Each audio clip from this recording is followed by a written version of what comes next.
Er war einer der furchterregendsten Kriegsherren, die je gelebt haben. Und er hat einen unaufhaltsamen Eroberungsfeldzug über den eurasischen Kontinent geführt.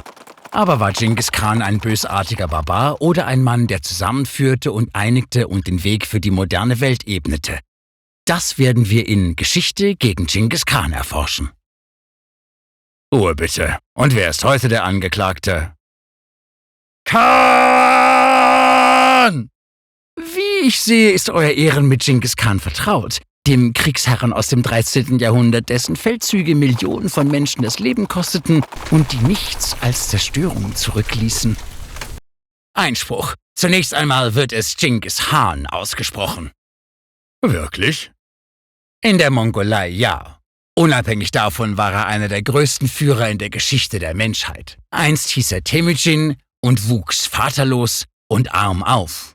Und doch konnte er die sich ständig bekämpfenden mongolischen Clans vereinen und das größte Imperium der Welt erschaffen, das sich letztendlich vom Pazifik bis ins Herz von Europa erstreckte. Und was war so toll an Invasionen und am Abschlachten? Nordchina hat 2/3 seiner Bevölkerung verloren. Die Jin-Dynastie hatte die nördlichen Stämme lange Zeit schikaniert und sie dafür bezahlt, sich gegenseitig zu bekämpfen, und griff sie regelmäßig an. Dschingis Khan sollte nicht das gleiche Schicksal wie der letzte Khan erleiden, der versuchte, die Mongolen zu vereinen. Und der demografische Wandel kann auf eine nachlässige Volkszählung zurückzuführen sein, ganz zu schweigen davon, dass viele Bauern in die Armee des Khans aufgenommen wurden. Sie können die Zahlen drehen, wie sie wollen. Aber sie haben ganze Städte ausgelöscht.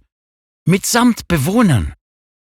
Der Khan zog es vor, dass sich die Feinde ergeben und Tribut zahlten, aber er glaubte fest an Loyalität und diplomatisches Recht.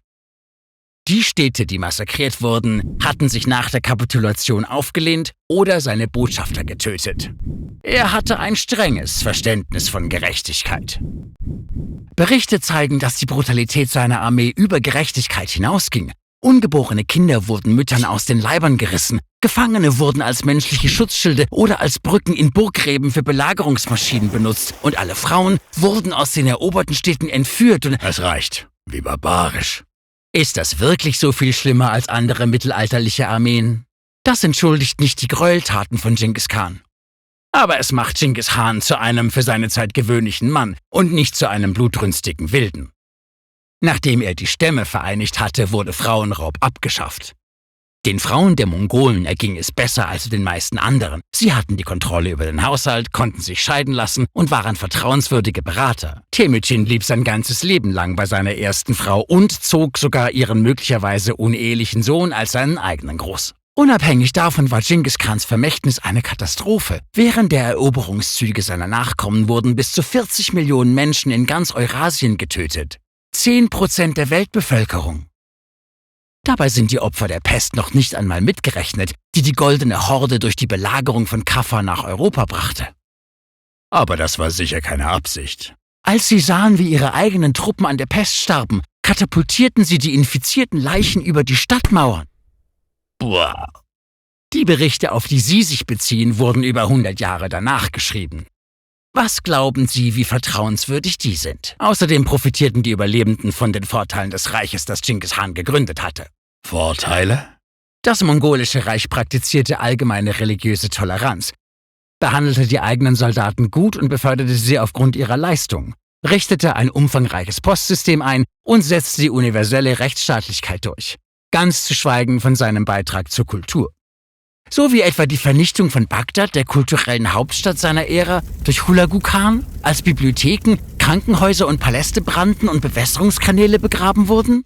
Bagdad war ein unglücklicher Fall, aber der Kalif der Stadt hatte die Kapitulation verweigert und Hulagu wurde später von Berke Khan für die mutwillige Zerstörung bestraft. Es war nicht die Politik der Mongolen, Kultur zu zerstören. Normalerweise haben sie Ärzte, Gelehrte und Handwerker aus den eroberten Gebieten gerettet und sie überall im Reich eingesetzt, um ihr Wissen in der Welt zu verbreiten. Was ist mit der Verwüstung der Khiva Rus, wo die Menschen dort im finsteren Mittelalter zurückgelassen wurden, während die Renaissance in Westeuropa Einzug hielt? Westeuropa war zu dieser Zeit kaum friedlich. Die Stabilität der mongolischen Herrschaft ließ die Seidenstraße wieder aufblühen und ermöglichte den Handel und den kulturellen Austausch zwischen Ost und West. Und ihr Erbe hat Russland und China von kriegführenden Fürstentümern zu geeinten Staaten gemacht.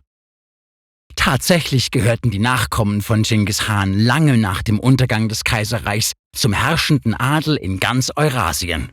Ein Wunder, dass ein Tyrann weitere Tyrannen inspiriert. Seien Sie vorsichtig, wie Sie ihn nennen, Sie könnten mit ihm verwandt sein. Was? 16 Millionen Menschen stammen heutzutage von Genghis Khan ab. Also jeder 200. Für jeden großen Eroberer gibt es Millionen von Eroberten. Wessen Geschichten werden überleben? Und kann die historische oder kulturelle Bedeutung eines Anführers die Tode aufwiegen, die er auf seinem Weg verursacht hat? Das sind die Fragen, die sich stellen, wenn man die Geschichte vor Gericht stellt. Lerne weiter mit diesen Videos und vergiss nicht zu abonnieren.